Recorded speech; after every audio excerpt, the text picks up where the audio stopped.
let's talk about artificial intelligence in South Africa. But for a minute, let's just forget the global hype, the science fiction, all of it.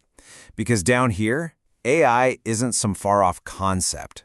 For a whole lot of businesses, it's actually becoming a core strategic tool, not just for growth, but for straight-up survival in one of the toughest economic climates on the planet.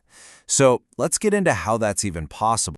To really get why AI is taking hold, you first have to understand the sheer pressures South African businesses are facing.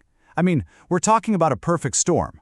Growth is stalled, the basic infrastructure is failing, and getting access to capital is incredibly difficult.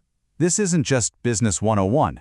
It's a daily fight to keep the doors open. And the stakes? They couldn't be higher. Get this. Some estimates suggest that a staggering 75% of small and medium-sized businesses in South Africa fail within their first year. 75%.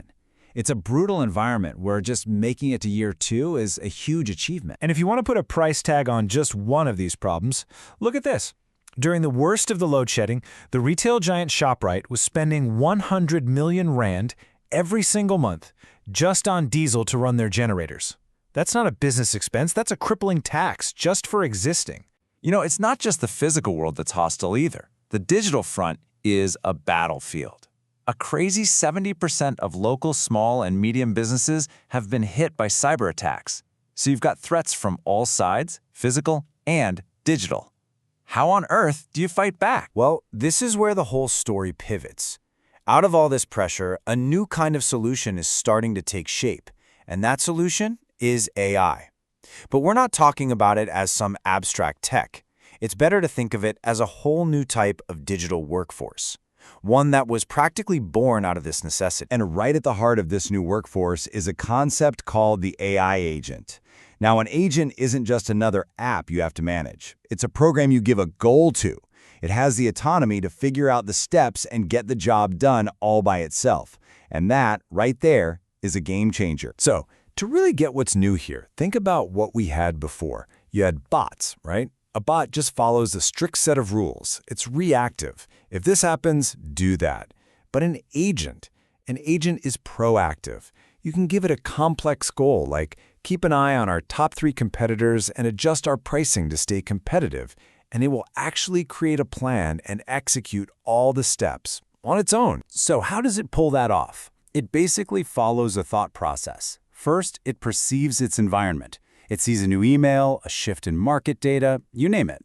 Then it plans, breaking that big goal down into smaller, manageable tasks. It then acts on that plan, working with your other software to get things done. And here's the crucial part. It learns from the results to get smarter and more efficient over time. Okay, so we've got the huge problems on one side and this powerful new tool on the other. Let's connect the dots. Now we're going to map those unique South African challenges directly to the real, practical solutions this AI workforce can deliver. This is where the theory gets real. This table, this is really the strategic heart of the whole thing. For every single major hurdle, the energy crisis, the skills gaps, cyber threats, there is a direct AI-powered countermove. For example, your power goes out during load shedding. A cloud-based AI agent just keeps on working. Can't find someone with a critical skill? You can automate that entire workflow. It's not a single fix, it's a whole new playbook. Let's look at a real-world company doing this right now. A company called Data Profit, founded by Frans Kronje, is using AI in manufacturing. And what they do is incredible.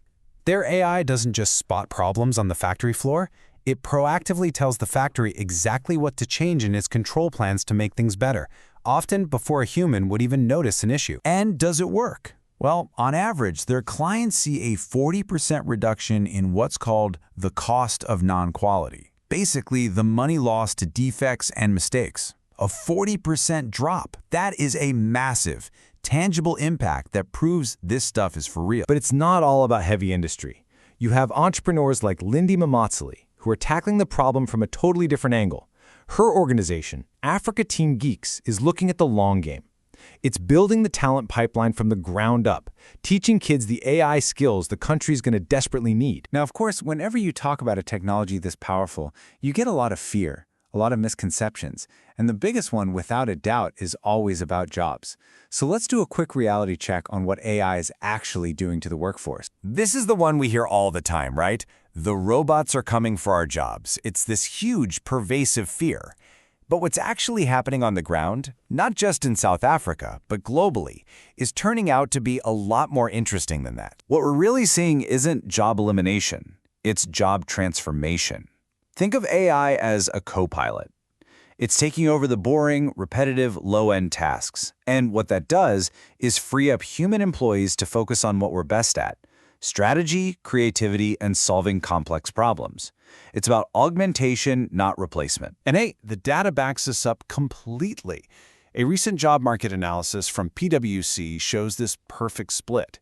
You can see roles that are easy to automate are declining a little bit, but roles that are augmented by AI, jobs where people and AI work together, are actually seeing major growth. Plus, there are some pretty serious legal guardrails in place. Here in South Africa, the Protection of Personal Information Act, or POPIA, literally has a rule against making important decisions based only on automation. You have to have a human in the loop. And a recent court case where lawyers got into hot water for using unverified AI-generated cases is a perfect cautionary tale. Human oversight isn't just a good idea, it's often the law. So where does all this go from here? Well, this isn't some little niche trend anymore. Adopting AI is fast becoming a national strategic issue. It's the engine behind what you could really call a resilience revolution. And the momentum is undeniable. You've got major summits focused specifically on solving local problems. You've got huge partnerships like the one between Microsoft and the government to train public servants. And Microsoft has this massive goal of training 1 million South Africans in AI and cyber skills by 2026. The ball is already rolling, and it's rolling fast. And the potential prize for the economy? It's enormous. PwC is forecasting that AI could add as much as 129 billion rand to the South African economy by 2030. This isn't just about helping a few businesses. This is about unlocking serious national growth. So look, the message for everyone, from business owners to individuals, is becoming crystal clear. The AI revolution isn't on the horizon. It's here now. And strategically using these tools is fast becoming the line between thriving in this new world and getting left behind. And that really leaves us with one last big question. In South Africa, AI is proving itself to be an incredible tool for resilience. So the question isn't if it will be used to tackle these massive challenges anymore. The real question is, who is going to get to wield it? Who will have the access, the skills, and the strategy to make it work? That's the question that's going to define the next chapter.